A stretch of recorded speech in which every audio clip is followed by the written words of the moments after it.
But I come from New Orleans, nigga, we still strong. And my money real long, real long. And this my 13th year, bitch, I'm still gone. So my money real long. Welcome to the Betting News Network right here on YouTube. This is the Violence Report, where we're going to be breaking down the massive pay-per-view event going on this weekend in the Bayou in New Orleans as we have UFC 318. That is Tristan Vieira. That is Sukh Brar. My name is Daniel Collins, a.k.a. Sweatpants Jesus. Excited to have you guys with us to break down this fun card this weekend and get after it in the violence. Boys, how we doing? Excited for what's going to happen this weekend and everything we've got in front of us. Early kind of takes going into this card. Obviously, it's going to be fun in the Smoothie Center in the Bayou. We've got a couple, part threes. We've got some belts on the line. What's the biggest things we're looking forward to going into the weekend? It's got to be the trilogy fight, man, right? This main event is big main event, in my opinion. I think it's a great bounce-back fight for Max, and it's kind of a storyline finish here for Dustin going out in Louisiana like this. So I'm excited to see it. The third installment of this violent trilogy. That both of these men usually bleeding the past couple times they face each other. So I know it's going to be a great fight. Do you feel a little bit weird that we're getting a trilogy where one guy's 2-0? Usually we like to see a little 1-1 action, but do you think Max can get away with one? It's crazy that this is the second trilogy Max is in with the exact same situation. No, yeah. His first trilogy didn't go too well either. So I don't know. Sometimes when a guy has your number, but I don't. Max has made some improvements in his game, and I don't think Dustin's taken a step back at all. So I think it's going to be a great fight. We'll find out Saturday. Mm-hmm. Yeah, absolutely. Thanks for tuning in. If you're watching us on YouTube, if you like our content here at Betting News, give us a like and a subscribe to this video. We'll have a lot more stuff across all the sports spectrum that you can give us a follow and get involved with all of our content over there. But in this video, as I said, we're going to break down every single fight for you guys on Saturday evening in the Smoothie Center. If you're watching this during the week, or if you're watching this on Saturday right before the fights, sit back, relax. Well, maybe not relax. Sit back, crack a beverage, get after it, because we're going to have some fun talking some violence. Trizzy's going to give you all of his bets that he has on the card. We're going to give you some analysis for each individual fight. Some of them we might skip over because, as Trizzy was saying before we got started, it's big card. There's 14 fights on this card, like you were saying. There's a lot of fights, so there's some that might be, go grab a beverage type of fight, or maybe skip over it. But obviously all the UFC big-time people out there will be watching every single one, and we'll have some analysis for each individual fight as we go through. So, boys, anything else before we jump in straight into this card? No, let's Michael Phelps it. Dive right in. Let's get after it, baby.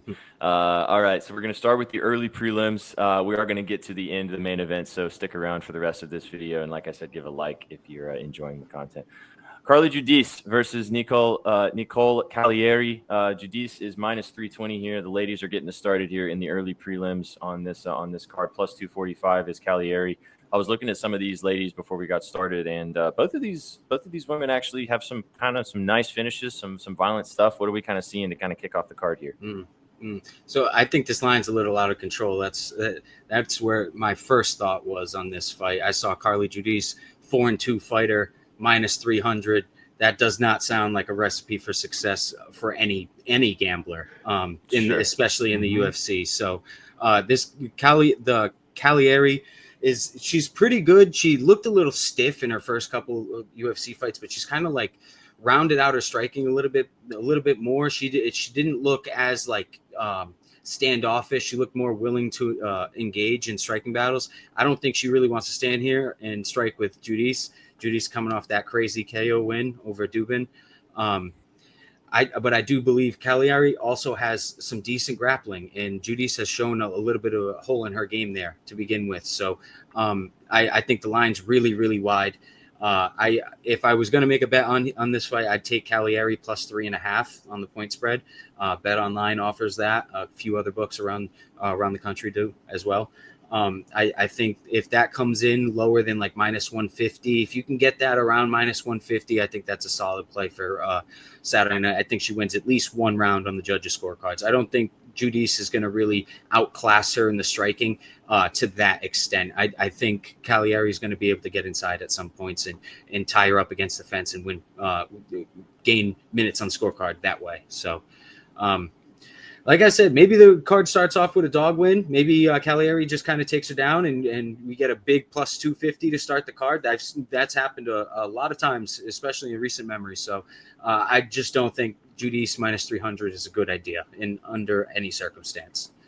Not a good way to bust your parlay to start it off, right, with the minus 300 exactly. going down early. So nothing wrong with also just maybe kind of sitting back and taking this fight in. Like I said, I was watching a little bit of some Cagliari tape before we got started just to kind of also learn how to pronounce her name and learn a little bit about her and stuff. And she's got some ground and pound in her, man. She can do some damage on the ground.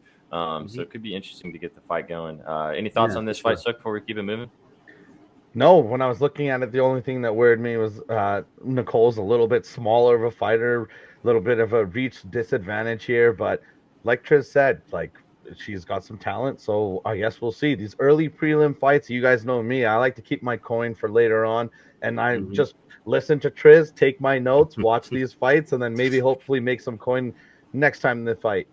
Yeah, for sure. Absolutely. For sure. It's a good opportunity for a lot of these fighters in the early prelims, especially on a big pay-per-view event like this one right now. So I think that's a great point to kind of make. Sorry, SPJ, of like, if you don't like betting on the early prelims, it's how Trizzy kind of snags lines that don't make sense later because he watched that person take a beating or he watched that person dole out a beating. So if you don't like betting on these ones, this is where you kind of gain some insight on some of the newer fighters. Yeah, for sure. Well, you can also get an idea of how the card's going to go based on some of these earlier fights sometimes as well. If you believe in, a little bit more of the tinfoil hat theory situations on especially these bigger pay-per-view events. But it happens. We'll see if it does. It happens a lot. I've seen the last couple of years we've been talking this sport and you've been covering it a long time. Obviously, there's been so many situations where you'll text me and be like, well, this entire card was this. I'm taking this near the end. And that's something you got to pay attention to on the entire card, especially these bigger cards. Yeah, I do that. I do that a little bit too much, So sometimes you go 8 straight fights, no underdog. That 9th fight, that underdog, no matter who it is, it starts looking real good. Starts staring at you funny, doesn't it? Absolutely. I'm sure we're going to see a couple of dogs win in this one, maybe even when we get to the main event, but we'll get there in a little bit. Let's keep it moving in the early prelims. Bruno Ferreira versus Jackson McVeigh. McVeigh plus 420. Nice on the money line. Pretty big dog here. Ferreira minus 600. What are your thoughts on this one? So, tough run here for McVeigh. McVeigh gets signed to the UFC to replace I think it was to replace somebody against Dumas. Dumas doesn't get cleared to fight. So then he gets booked another fight, makes weight. That guy pulls out. He comes 10 pounds heavy. And he had a decent chance in both of those fights. I want to say he had 2 winnable fights on his hands. And then he comes into the fight. Then he draws this matchup with Bruno Ferreira. 2 weeks later, he already cut weight. Now, Bruno Ferreira is not an easy guy to be in any way. And now he's kind of making a little run here. And it's just a tough sequence of events here for McVeigh. It's a tough way to start your career. That's for damn sure. Bruno is going to be a very tough fight for him. The line kind of makes sense. In my opinion, Bruno holds a power that I don't think Jackson McVeigh has faced yet. And McVeigh is a guy that can get touched to begin with.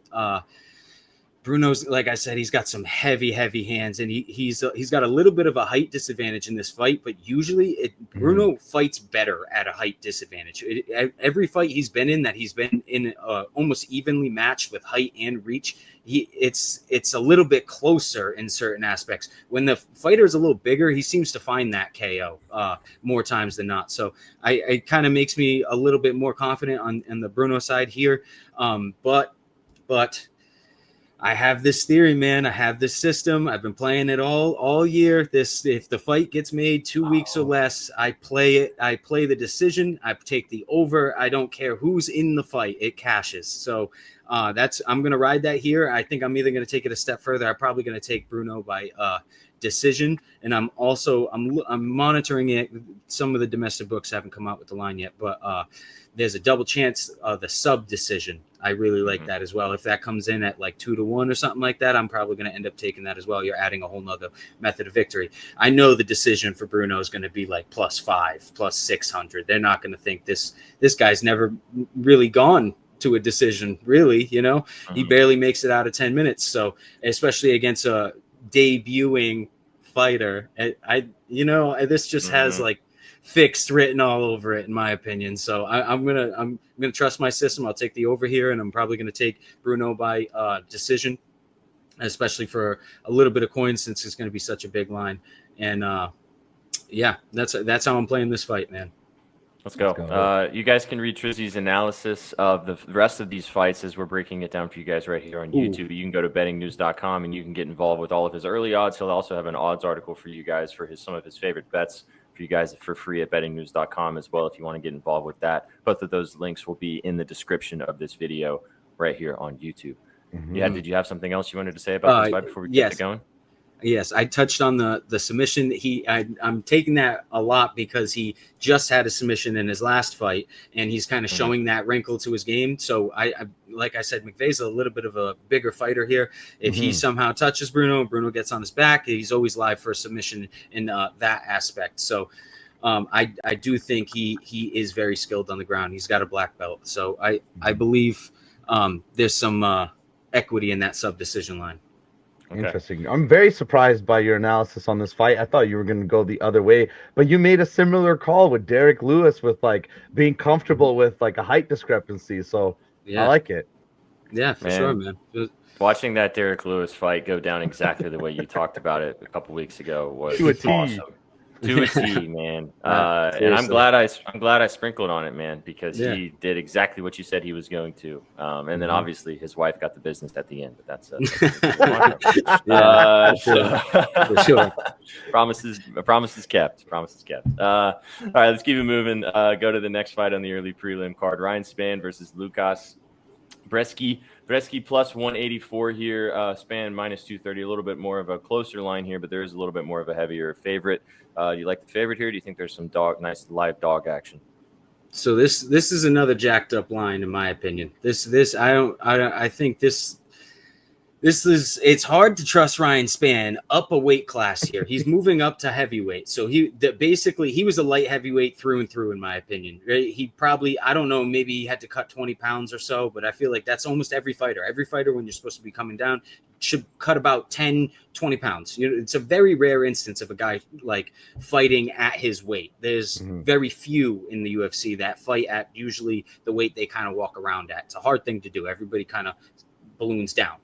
And he's just kind of like, I took the move to heavyweight as a like, I just don't want to cut weight anymore. And there's some there's some big heavyweights in this division. Lukas Brzeski he's not good by any means. I'm no disrespect to him. He's just hasn't had the best run in the UFC. He got signed, and like when they signed him, he was all jacked up. Like he had I remember his Tapology picture. He had like a 8-pack. He looked like a light heavyweight, but he was fighting in heavyweight, and whatever vitamins he was taking, he just stopped taking because now he's like he's very, very he's a lot thicker. Jiggly. You know, Jiggly. He's a lot softer, you know, and he kind of he does look like a heavyweight now, but he's just slow. The striking isn't always there, which used to be what he was best at, in my opinion. The takedown defense is definitely not there. This is entirely a winnable fight for Spann. I don't know how big the size discrepancy really is going to be. Probably not. Spann's a big body to begin with. He's well over 6 feet, and he has a very long wingspan as well. 6'5", so he's pretty big. He's just gonna come in there a little soft. He's gonna come in there a soft light heavyweight, and I don't really want to trust that, especially based on like the run he's been on anyway. He's 1-4 in his last 5 fights. It's so hard to trust a guy at 2.5 to 1 when he's 1-4 in his last 5 fights. And even in the OSP fight, he got touched up a little bit before he found that choke. So like I don't know. I just don't think he's a heavyweight, truly. I don't think he's a light heavyweight that I don't see this move like boding well. So I can't trust him at 2.5 to 1. You can't trust Lukas Brzeski because I don't even really know if he's like UFC level. He's just been getting run through in all of his fights as well. So I think the UFC signed one fighter and got a second fighter in the process. They just didn't know they were getting a 2-for-1 there. So I don't see him having too much of a future in the UFC either. Maybe he does get this win. I think this fight stinks. I'm probably going to stay away from it on the gambling side of things. It's hard to trust your money one way or the other.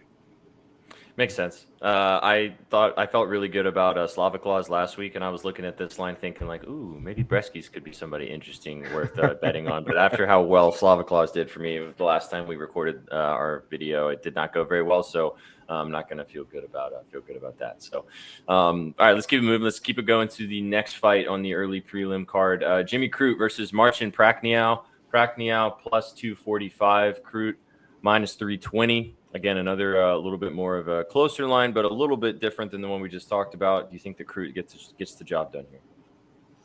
So Crute has been on the weirdest run. Like that is all I'm gonna say. His last 5 fights, it's 0-3-2. He has 2 draws in his last 5 fights. I don't think that I haven't watched UFC about 10 years, maybe. I have never seen anybody with 2 draws, and a draw happens like once a year, and this man's managed to have 2 in his last 5 fights. So he came into the UFC really young with so much promise. He ran into I think it was a left, it might have been a right from Jamal Hill, ran right into the punch, knocked himself out. I don't even want to say it. I don't want to take anything away from Hill in that matchup, but Crute ran right into the punch. He kind of just like he was begging for it, and ever since, I think he kind of I think Hill might have taken like a piece of him in that fight, because like he has not been the same ever since. Like the first Menefield fight, like he looked so good, and then he didn't look so good and got dropped a whole bunch of times. Like the chin didn't look great at all. Like then again he got the guillotine by Alonzo Menefield. Like Alonzo Menefield guillotined you. Like Crute's like best attributes used to be his wrestling, like his BJJ game, and like he got subbed by Alonzo Menefield. That is so suspect. And this guy used to be so skilled. I really don't. Same thing in his last fight against Bellato, another draw. He looked so good in the first round, and just fell off over the course of the fight and let Bellato come back in it. And this guy just can't put a solid 15 minutes together since that Jamal Hill fight, honestly. And this fight against Prachnio is the easiest fight he's had in going probably 6-7 years now. So I think Prachnio is a guy with karate style. I always think the karate style is kind of like you're begging to be taken down. You're leaving your leg just right there. It's like a good wrestler is going to just try to shoot almost every time. I think that's what Crute's going to do here. I think Crute is probably going to be the larger body, in my opinion. He might not be as tall, but I think he's just going to be the thicker of the two boys, you know. More comfortable in the weight. Yeah, exactly. So I believe he's going to use his takedowns here. I think he's going to make this look a little easy.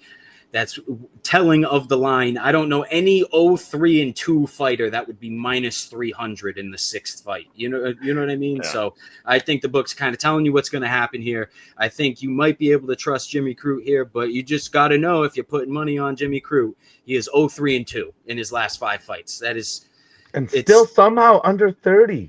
The UFC is begging him to be good. Yes, they're giving him such a softball here. They're like, please get right. You have a whole career in front of you. He's just retired. After his last fight, he retired because I don't know. He said he didn't have it anymore or whatever. And then he's come back again. And then he went to a draw with Bellato, which was a good fight. You know, it was better. He looked a little bit better in that fight than he did in the Menefield fight. He's fought some names. Let's be real. Yeah, he does. Some names. He's got some wins, some real wins. You know what I mean? Prachnio, Olajacek, those are 2 solid wins there. You know what I mean? A Paul Craig win, you know, like that. He's got some decent wins under his record, and Marcin Prachnio isn't on the level of any of those guys, anywhere close. You know, if Jimmy still has it to a certain extent, if he can kind of find it again, he's still a young fighter. If the chin holds up, which I think it will in a matchup with Prachnio. Granted, he is a karate style striker, but I don't think Crute's going to fuck around here. He hasn't won in 5 fights. You know, he hasn't been able to put he's let these draws kind of slip away, you know, so I don't think he's going to let this matchup slip away. I think he's going to end up taking him down, and he'll probably finish the fight shortly after, maybe by sub, maybe by KO. I like Crute by finish here. Let's go. Nice. Let's go.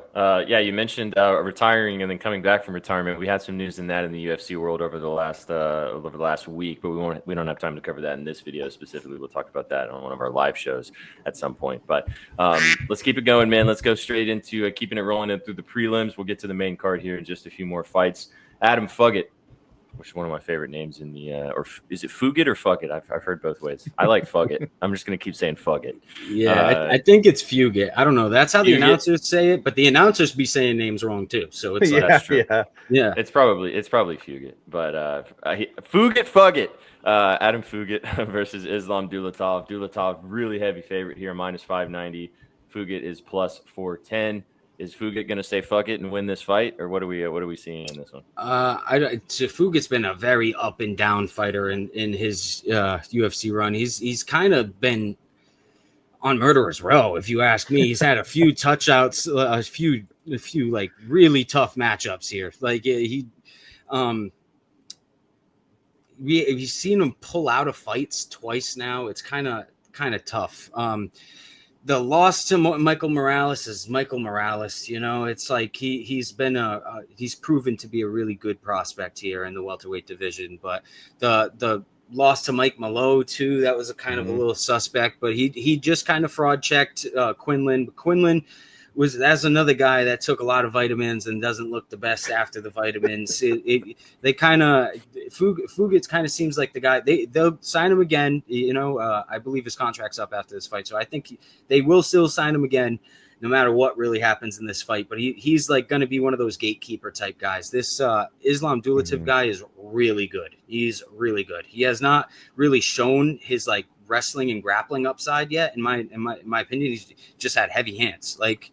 So in a matchup with Fugit, who hasn't really been able to show that he can really take a big punch like that, he's been dropped against Morales, and with the power that Dulatov has, I believe he probably holds the same type of power Morales has. So I think you would think Dulatov probably gets the finish in this fight, and Fugit's just gonna continue doing what Fugit does and prop up Dulatov, give Dulatov like a pretty good win to come into the UFC, make a splash on a pay-per-view, you know? It feels like that. The last fight of the early prelim, he's a decade younger than Fugit. It does feel like that, Triz.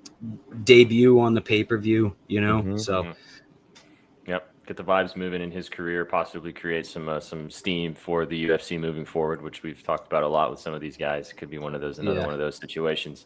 Cool. All right. Well, let's jump to the prelim card.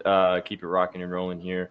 Ativa Goautier versus Robert Valentine. Valentine plus 390 here. Minus 560 is Goautier. Goautier. Potato. Is it going to be an easy one for Ativa here? Talk to me about the kid, Triz. I'm not entirely sure, man. This is another really green guy. He's really, really, really green. His coaches were like teaching him how to grapple in the middle of one of his fights. It was pretty nuts. Like, do this, dude. I think it was his Contender Series fight, if I'm not mistaken. Like, they were like screaming at him, teaching him how to grapple in the middle of the fight. I said the same thing before I broke down his last fight, but he ended up getting the win in his last fight over Medina. I think I ended up taking the over, and I had a little bit of money on Medina in the fight, just due to experience, and he made that look relatively easy. It kind of seems like this guy holds a different type of power. Kind of a tough run for Valentine. He fought Torrence Finney, and like I guess like some people could say he won that fight because Finney definitely didn't win that fight. He didn't really do anything to win that fight. He wasn't trying to fight. He was the only one in the fight trying to win. And then you get another matchup against a tough striker that lands some big punches, like a big power puncher. So it's like kind of tough run here for Valentine, but I don't think the striking is going to I don't think he's versatile enough in the striking to give Goautier a look that he hasn't really seen that would stifle some of this power. I think Goautier might come out here and just wing big punches and probably find a KO. Very square. Dude. Yeah, it's very square. He's big body, though. When he lands, people fall. So he's like one of those dudes that does not look his age. Like if you told me he was like 34, I'd be like, yeah, I believe you. Yeah, exactly. How old is he? How 22, young? 23. 23. Oh wow. He's 23. Okay. Yeah, he's That could like be a another baby, situation literally. where the UFC is trying to pave the way a little bit here for Yeah, somebody they want to prop up.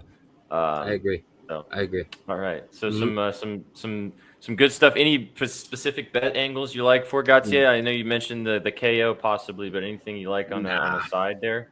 No, I'm not. I'm staying away from that fight. It's 6-1. He's 6-1 fighter, 23 years old, against a 35-year-old grown man. Like, granted, if you look at their pictures, Gaultier looks like a grown ass man. Like, Yeah. but he's still a kid at heart. At the same time, if anybody's going to make sure. a tough decision, there's a lot of chalk there for a 6-1 fighter. One fight, it's like not worth it to me. There's no lines that are really sticking out so far. I don't know why, but when I saw him, it kind of reminded me of Romero. I was like, this guy looks different physically. Yeah, for real. His muscles have muscles. Yeah. Good vitamins, you know. Possibly. All right, keep moving. 3 more fights in the preliminary card before we jump to the main event or the main card. Let's keep it rolling. Francisco Prado versus Nikolai Veritenov.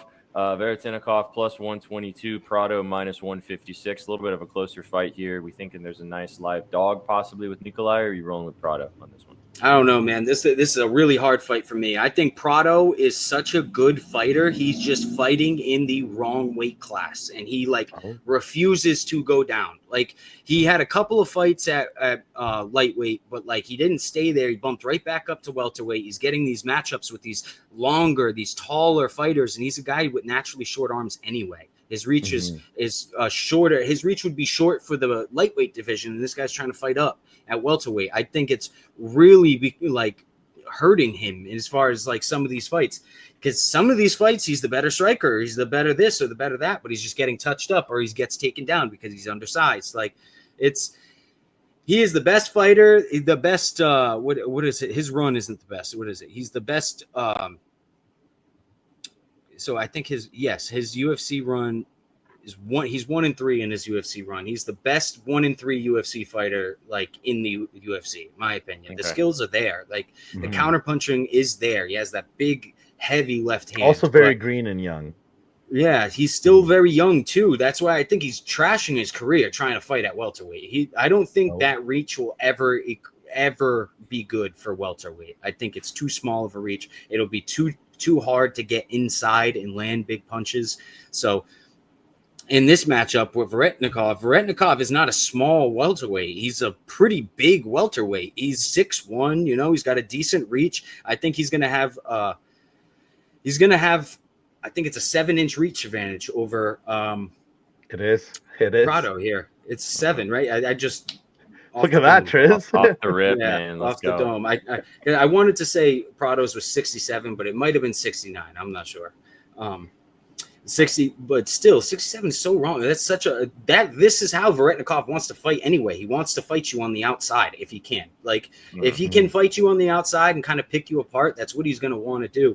And again, that's something Prado has had problems with throughout his UFC career. So minus 150 again in a matchup that this theoretically in a matchup exactly stylistically, Prado's lost this fight already 2 or 3 times. No. If he allows Veritenov to be on the outside and kind of kick him at range, throw jabs at range, it's going to stack up over time. Prado may never find that big punch. Veritenov has not been a naturally chinny guy. He's not. He only has 2 knockout losses, and they were both to some, I would say, some power punchers. Austin Vanderford is like a very big body. Austin Vanderford, if you look at the size of that man, you would think that dude could fight at 205. So if Veretinov's chin has to be good if he's taking Danny Barlow to decision. So I think the chin will hold up against Prado, and he's gonna make this a tough fight, man. This has got like split decision written all over it. So I'm not trusting judges in Louisiana. No way. There's not that many promotions in Louisiana. There's not many UFC fights going on. How many times are those guys judging you like MMA? It's like, that's so true, yeah.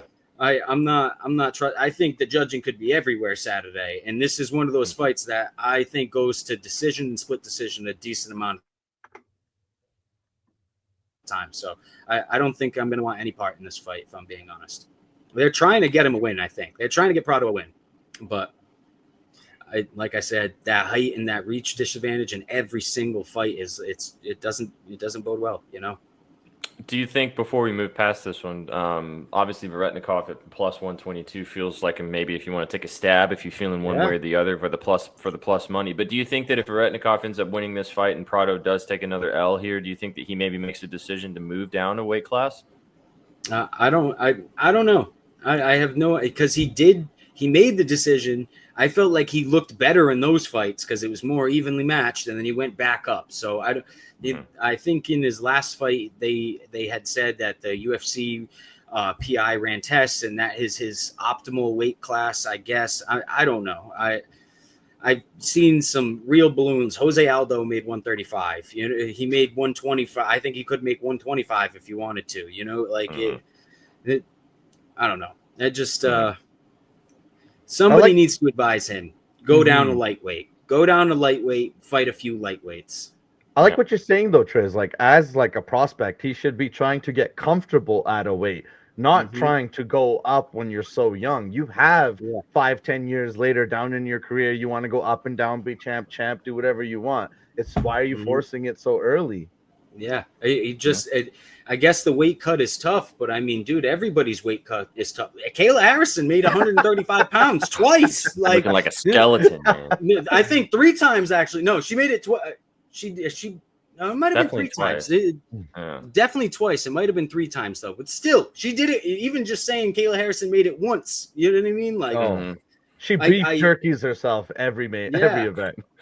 That's what I mean. Like, and touch off what Sukh saying. If you're gonna like try to kill yourself and make that weight, you do it now. You don't do it when you're 27, 28, 29. That's when if you make a career. Look at Dustin. Dustin did the same thing. He for the first like 5 years of his career, maybe even 10. It was a long time. He was fighting at featherweight. Then he moved up to 155 and got comfortable in the weight class because, again, as you grow, your body changes. He's just like, he's still young, so his body might actually get to the welterweight phase, but I just think right now he should be cutting to 55 and fighting 55ers. He'd be more successful.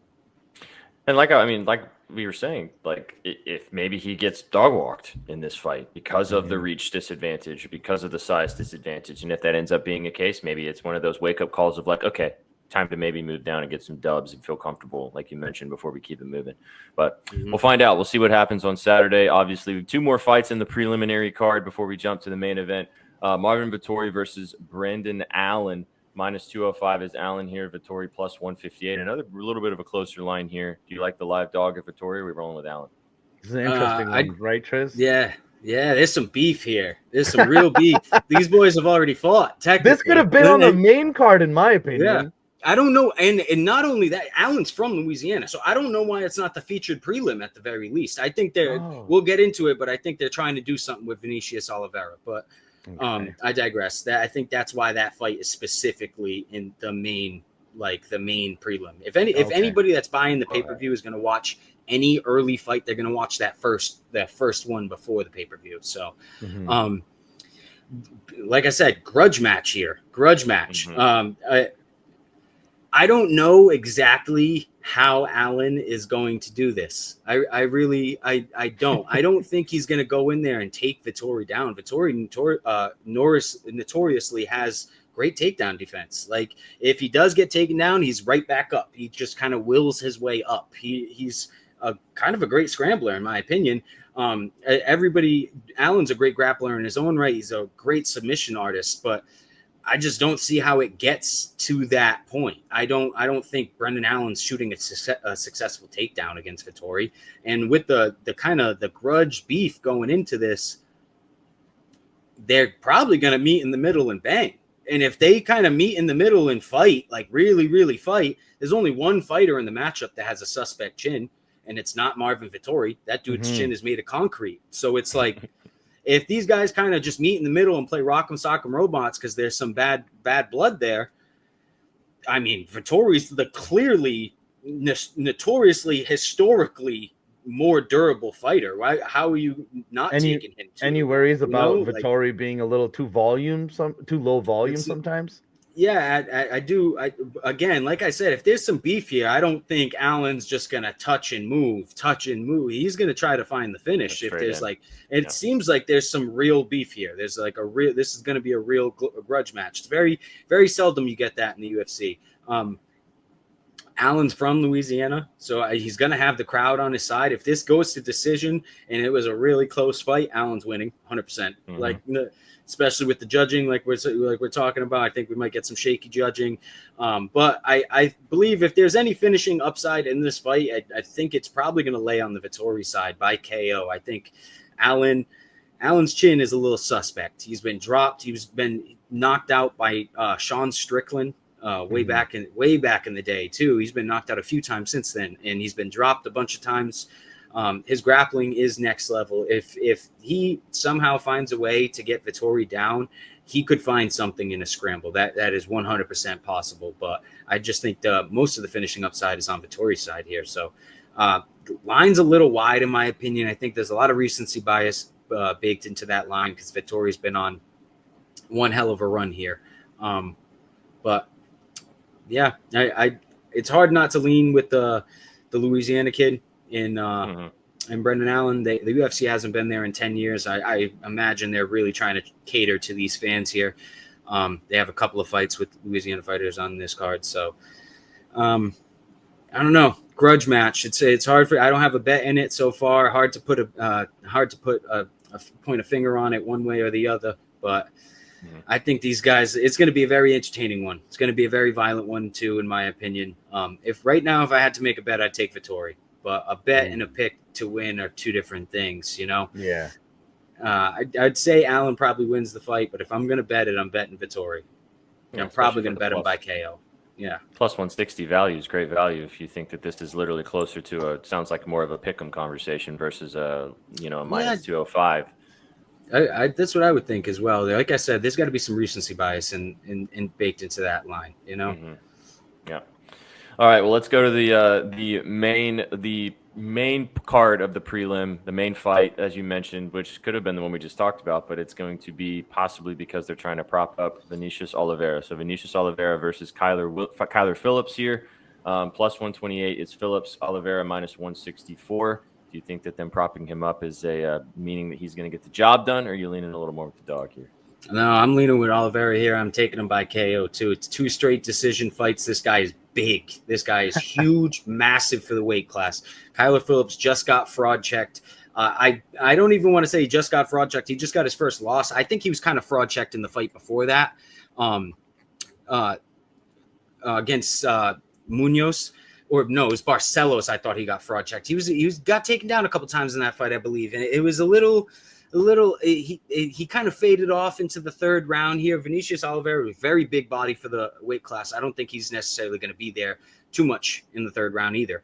But I think he's got all the power in this matchup. Kyler Phillips is. I don't think he's got the dog in him that Olivera does. I think this is the main prelim for a reason.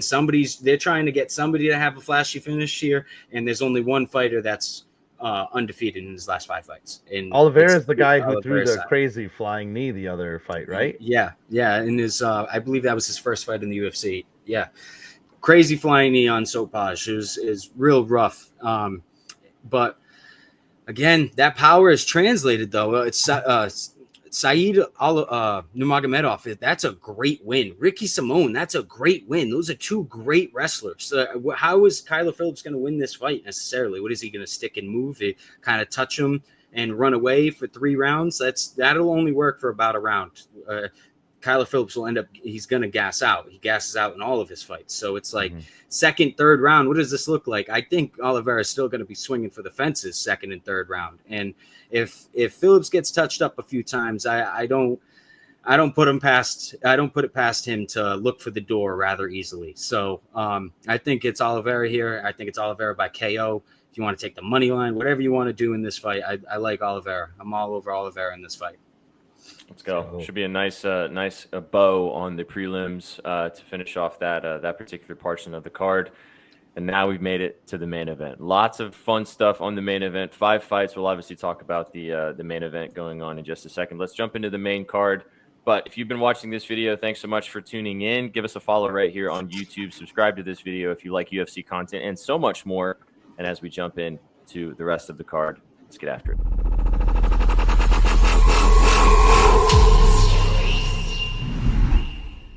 All right, let's jump to the main event, the main card. I want to keep saying the main event because I want to talk about the main event so bad. But we'll wait a second and get to that in just a few minutes. We do have a fun main card, though. There's lots of big names on this card, and we'll jump straight into it with a guy we've talked about previously, Daniel Zellhuber versus Michael Johnson. Zellhuber, huge favorite here, minus 590.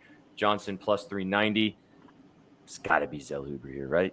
Violent? Dude, they are begging Zellhuber to knock somebody out. They're like begging. They're begging. They've never given him an easier matchup, bro. Like they're begging. Yeah. Oh man, they got the Noche card going off in September. I'm sure they want Zellhuber on that card. He's one of the bigger Mexican stars. No better way to put him on that card than off a flashy KO. And Michael Johnson's a guy that's been knocked out more times than I even want to remember. So, like I said, they're tossing him a softball here. It's an alley-oop, just slam dunk it, kid. Like it's one of those. But Michael Johnson is no easy out. I don't want to just brush over him and make him seem like he's a can. He's not. He's a very serviceable fighter. He's like the best 50-50 fighter. He's 23-19 now, but for a while there he was kind of always pretty 50-50. He's the best 50-50 fighter you've ever seen. He has wins. He has a win over Dustin Poirier. Michael Johnson genuinely has a win over Dustin Poirier. I think he has a win over Charles Oliveira too.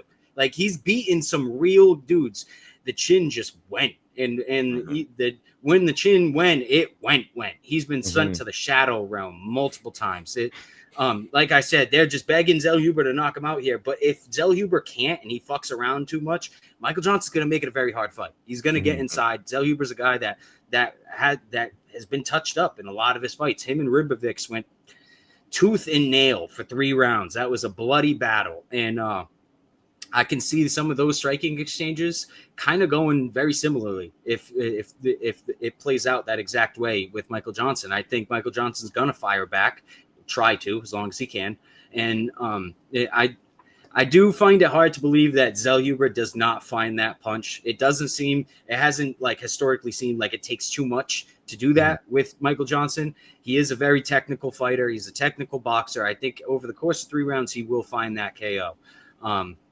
I thought it was very interesting. Our partners at Bet Online, they hung the round total at 1.5, but the most favored method of victory was Zellhuber by points at like plus 160. Wow. So I thought that was interesting.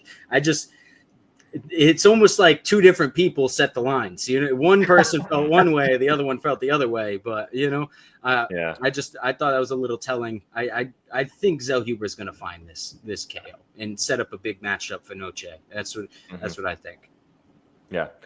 He was a fun fighter to watch. Was it the last Noche that he was a part of, or was it the Sphere or the last Noche? Wasn't it? He was in that fight. It was same thing. Same thing, right? Yeah, same card. Same. Yeah. Yeah, okay. They're the same one. But yeah, I remember watching him, and I mean, he's a big guy. He's very impressive, and I think, like you mentioned, probably easy to market too. It's one of those situations that this softball makes a lot of sense. So we'll see if he ends up getting the job done there. Let's keep it moving. A few more fights to get to before we get to the main event. Danny Ige versus Patricio Pitbull. A little bit of a closer one here, though. Pitbull plus 164, Ige minus 215. You're rolling with Dan? Or are we going with the dog? Tell me that Patricio is not going to lay an egg again. No, he is not. We are taking him. I'm all over Patricio here, and I don't even like the matchup. I don't like the matchup. I'm not gonna lie, but I'm all over Patricio here. The UFC do not sign fighters, especially fighters with bigger names, to lose like that. Even Michael Chandler, they gave Michael Chandler a win somewhere in between. He had a couple of tough matchups coming in as well, and they still gave him. I think they gave him Ferguson. He ran right through Ferguson. They gave him Hooker too, and at the time, I probably wouldn't have taken Hooker over Michael Chandler, but he still found that win. So I think it's going to be a very similar matchup here. Pitbull has years of experience. He's one of the best fighters to come over from Bellator, I would say. There's usually a skill gap in between these guys, like this Bellator and UFC, blah, blah, blah. But I think Pitbull is one of those guys there. I don't think it's going to be too far off. Dan Ige is a guy that has great power. He's done a lot of work within the UFC, but he's folded in some fights. He has folded in some fights. He's fumbled a few fights. He kind of gives everybody a good out, but I think Pitbull is going to find the win here one way or another. I think they're kind of setting this up for Pitbull to find the win here one way or another. I watched these lines all week. This fucking Dan Ige line has not moved a cent. Like it does not. It has not moved. It's not moving, and that's for a reason. You know what I mean? They kind of want everybody to think Ige is going to come in here and steamroll Pitbull because there's this discrepancy, blah, blah, blah. But I think he's going to end up getting the win here. Sneaky little play I actually might play here is Patricio by sub. Oh, I think that is very live here. I feel like I don't know if the bookmakers forgot that he has a black belt, but I think they may have forgot that he has a black belt. That line is crazy wide. Dan Ige is not a guy that's like typically submitted. I can't even remember the last time he was, if he was. He doesn't have one submission loss. He's never been submitted. He's also never been finished. He's never been finished at all. Wouldn't that be something, huh? Ige's never been finished. Never been finished. Concrete chin. Definitely concrete chin. He's been hit with like sledgehammers. Like that is Diego Lopes was teeing off on him. Oh, I remember him. I remember that fight. Yeah. And like he just didn't go down. He just kept moving forward, which he always keeps moving forward. But I think the experience behind Patricio is going to get the win here. I think like I said, they're kind of set, and I think the UFC knows what they're doing here. That line hasn't moved for a reason. The sports books know something, and I think Patricio is going to get the win here. I have a full unit on this, so let's go. Going with the dog here, the Pitbull, the dog, plus 164 if you want to roll with that one to kick us off into the last three fights of the night.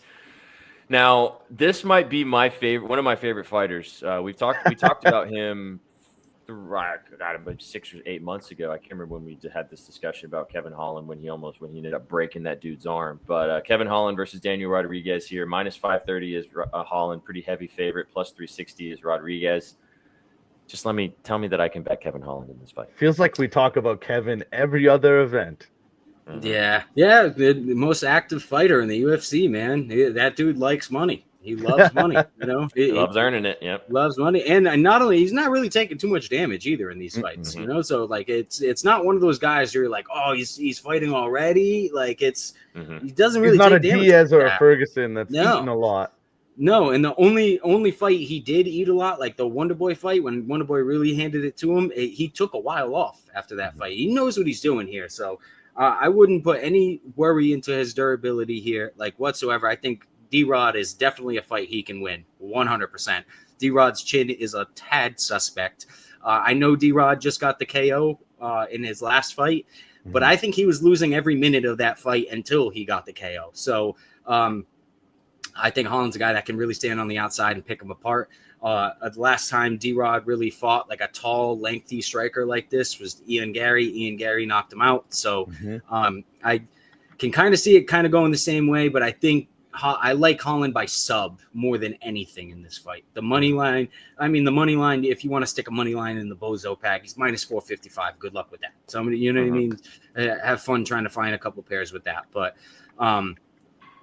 I think if you want to take some value here on Kevin Holland, you take him by submission. I could see a club and sub very likely in this matchup, in my opinion. I don't think D-Rod has the striking to really like outpace Kevin Holland for 15 minutes. I really don't. Only striking that's really given Kevin Holland like big fits is Wonderboy. Wonderboy had a very similar style to him. Venom MVP Michael Venom Page also had a very similar style to him, like that karate type style. Daniel Rodriguez is just like really a dirty boxer. He wants to get into a little, and I don't think Kevin Holland's gonna oblige to that. I think he's just gonna keep punching him and keep moving and keep kicking him and keep moving, and eventually he'll probably find that. And if D-Rod gets frustrated with striking, he tries to push him against the cage or something, maybe that's when the sub comes. So I like Kevin Holland by sub here.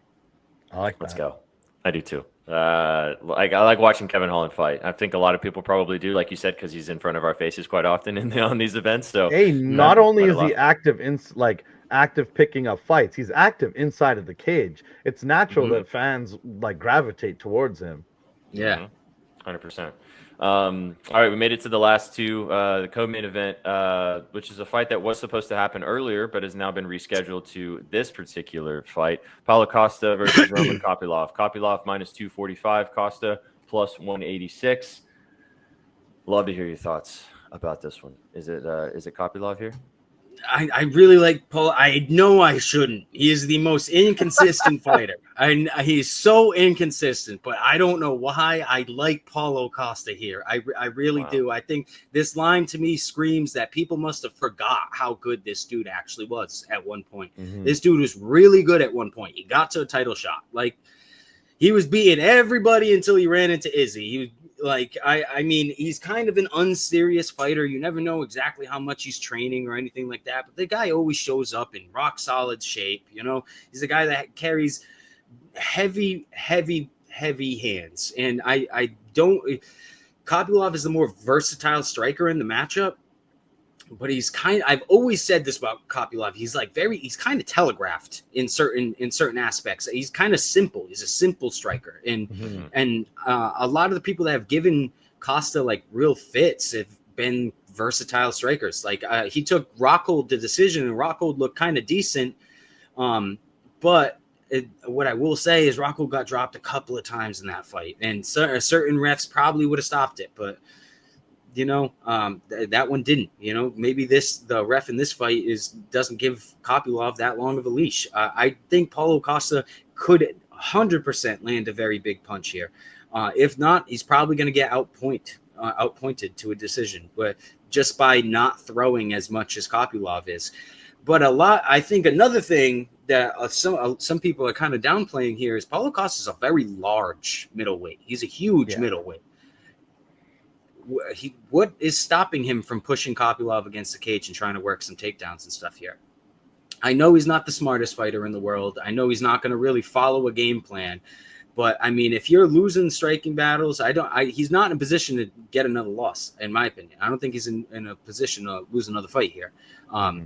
I think he needs a win here. He definitely needs a win here. And I think he's going to do whatever he needs to do to win. And if he figures out, hey, if I push this guy against the cage, he can't get off of me. Or if I can take this guy down, he can't get up, which would be 100% factual. Kopylov does not have the best takedown defense, and Kopylov does not get off his back very well. So I think Paulo Costa could probably win minutes here on a scorecard. I think this line has got a lot of recency bias cooked into it, and I think Paulo Costa is a lot better than people are giving him credit for here. And I think he's got a lot more power than people are giving him credit for here. Sports books included. I don't think he should be a 2-1 dog here at all. I think we're going to get some underdogs here. And I like the underdog shot here on Paulo Costa. I can't trust Kopylov to just outpoint Costa for 15 minutes. He's not an Izzy. He's not an Izzy type of guy. I just can't see him doing it, you know? Is there any worries here that, like, I don't know how much you've watched of like leading up to fight week here, Paulo acting kind of weird in some of the pressers, shaking his legs, not really answering questions. Any worry that like Paulo's not right between the ears anymore? I'm actually, that actually makes me like more confident.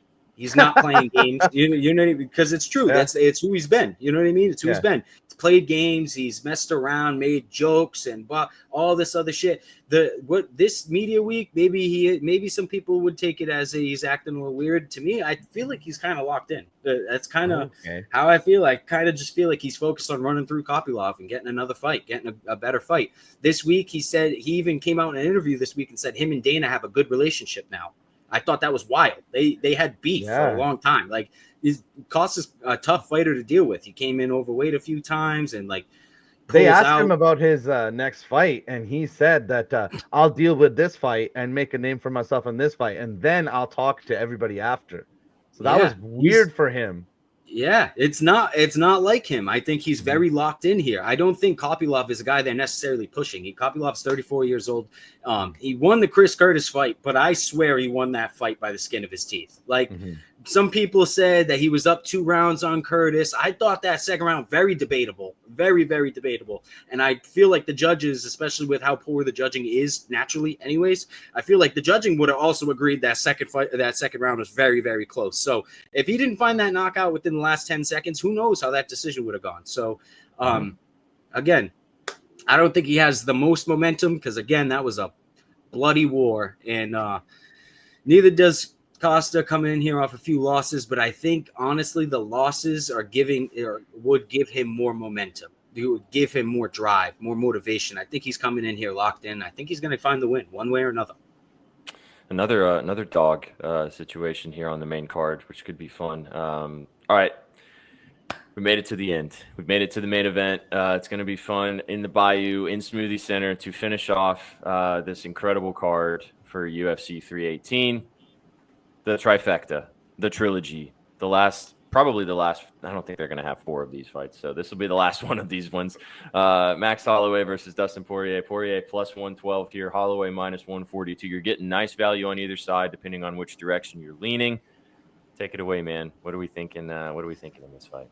Man, how do you not back the hometown kid here, man? He beat the guy twice already. How do you not back the hometown kid here? It's tough, man. This whole card was made for Dustin Poirier.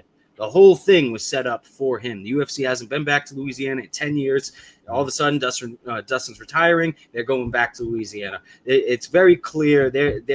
He's getting a send out and how he wants to be sent out, and I don't think he's going to go out on his shield. I don't. And I think over the course of 5 rounds here, Max is going to land the volume. It's natural. I think even in the second matchup, the Poirier's decision win, he landed the volume in that fight as well. He just didn't wear the volume as well as he was kind of dishing it out. And Poirier won. Poirier did some real damage in that fight. Holloway was all busted up and bloody. And Holloway, again, naturally, this guy fought at 145 for a really long time. Here he comes fighting up to 155. Granted, Dustin used to fight at 145, but that was a different Dustin. Dustin's a lot more thick now. He's a lot more filled into the body. I think he's going to land power here. Maybe he doesn't match the striking, but I think that power is going to mean something eventually, one way or another. Whether I think his 1 punch to Max's 5 it might end up meaning a little bit more because it's going to do a lot more damage, in my opinion. I think it's a real 50-50 fight, but in my opinion, you got to take the dog in the 50-50 fight. Like in most times not. And in this particular dog, it's the hometown fighter. It's a fighter that's beloved in the promotion. Usually these guys, when they're getting on their retirement fights, they never go out easy. Robbie Lawler is like the only instance in the past, like God knows how long, where he got sent off right. I think Dustin Poirier is also a guy that would kind of get sent off right. I think if this goes to the judges' scorecards and it's kind of close, he's probably going to end up getting the win here. I think an interesting point here is this is Max's second trilogy of his career, and he was 0-2 in both of them going into the third fight. We know how the third fight went with Volkanovski, so he lost that fight as well, and it might have been the most decisive loss he had. I could see this kind of going here too. Dustin still has it. He's not letting the sport retire him. He is retiring from the sport. He still has it. He could be in a title fight in 2 years, if that. Work his way right back to the title. He runs through a lot of these guys, I think. He still has it, and it's very debatable, but I think he may have given Islam one of his hardest fights to date. He got finished late in the 4th round, but that first 3 rounds of that fight were nothing but fireworks. And I think he still has it, especially striking, 100% striking. And I think he's going to really make a war out of this. If he makes a bloody battle out of this, I know Holloway's going to wear the damage. Yeah, he's going to. That is another thank you for bringing that up. That is another reason. I think the first time he fought for the BMF belt, because he is the baddest motherfucker like that ever really come. He's been in war after war after war. Like, granted, Max kind of earned it in that Justin Gaethje fight. Like at that point, you're like, okay, this guy's been in war after war after war. But really, Poirier was kind of always the the example of it, in my opinion. I think he really will go down. He should go down as one of the baddest to ever do it, because he's beaten some greats. You know, he's been in so many countless wars, like some of the best. Just fights, because he's not the GOAT doesn't mean that we shouldn't like adorn him with all the flowers he deserves.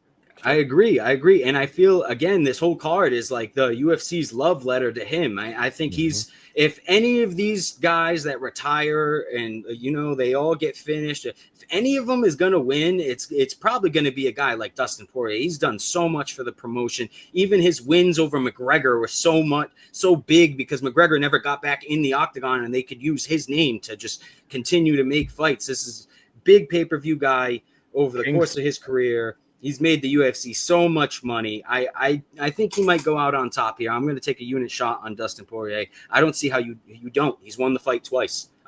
Granted, Holloway's made some improvements. He's still a very similar fighter from the first time they fought, and even the second time they fought.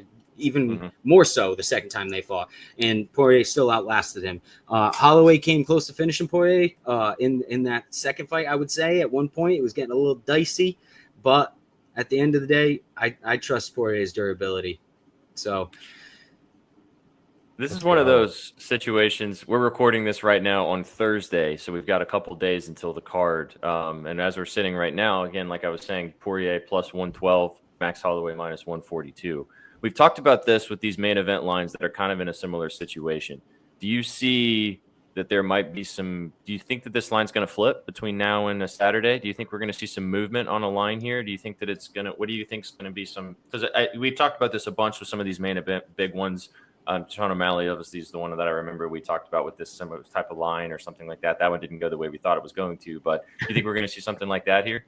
I think it's either going to stay put or it'll probably move closer to a pick'em. There's got to be some fight day money that comes in on Poirier, especially Louisiana is a gambling state as well. You know what I mean? People on their way, a lot of people on their way to the fights, or I'm not sure if there is one. I know there's a sports book in the Superdome. I'm not sure if there is one at Smoothie King, but there's going to be a lot of late money that comes in on Dustin. You know, he's very known, just like Holloway is, but he's the hometown fighter. There's going to be some parlay or some straight wagers, some big straight wagers, some celebrities throwing 10,000, $1 million. There's going to be some late money on Poirier. Oh, for sure. So if the books are scared of it, it'll move to a pick'em. If they're not scared of it, it won't move at all. So, and then I might be a little bit more worried, but. That's a great point, Triz. Both of these fighters have a lot of celebrity gamblers that like either one of them. So we're going to see some like crazy late bets coming in. Two of the biggest names in the sport, man. Two legends of the UFC. They're both destined for the Hall of Fame. They're both going into. They both could retire. They both could retire without fighting tomorrow, and they're going to be in the Hall of Fame. So, and both guys, like you mentioned, that put on a show. Like both of these guys know how to stand and bang and really put on a show for a crowd. And we're going to hopefully get to see that on Saturday night in Smoothie Center. So, it's going to be an electric card, man. It's going to be an awesome Saturday night. It's going to be a fantastic day down in the Bayou as the UFC returns to Louisiana. Maybe they're not going to have 10 years in between when they return back again, and we'll see if Dustin can go 3-0 against Holloway to finish off this card. Any final thoughts about this entire event before we kind of cap off this video? No, man. What I will say is this is a rare 14 fight card, so I imagine they might be trying to really shuffle through these fights. We might see some finishes on Saturday night. You know, let's go. Nice. Well, violence is great, especially right here on the Violence Report. So we appreciate you guys for tuning in. We hope this video was fantastic for you. We hope Trizzy's going to help you make some money with the UFC 318 in Louisiana this week. And give us a follow right here on YouTube. If you enjoyed this video, like and subscribe for more content in the UFC and across the entire sports world, whether you like to gamble on sports or just talk sports. We're right here with you guys. Go check us out at bettingnews.com. As always, as I mentioned, Trizzy's article will be out for you guys either Friday night or Saturday morning for his favorite bets, and you can go check out his article, which is in the description below this video, kind of going through the odds from every single fight that we just went through in this video. Go follow Tristan Vieira on social media at Trizzy_bets. Go follow Sukh Brar at Just Sukh. Go follow myself, Daniel Collins, at SweatPanJesus, and go follow all of us at Your Betting News. We appreciate you guys for tuning into this video. We hope it was helpful for you, for enjoying the UFC and the violence, boys. It's been an absolute pleasure. Thanks so much for tuning in, and we will see you on the next one. We be burning bodies, we don't be burning cars. And I got a bitch with me, call her Miss Without Draws. And I'm at the bank, you can call me Mr. Withdrawals. Yeah. Yeah.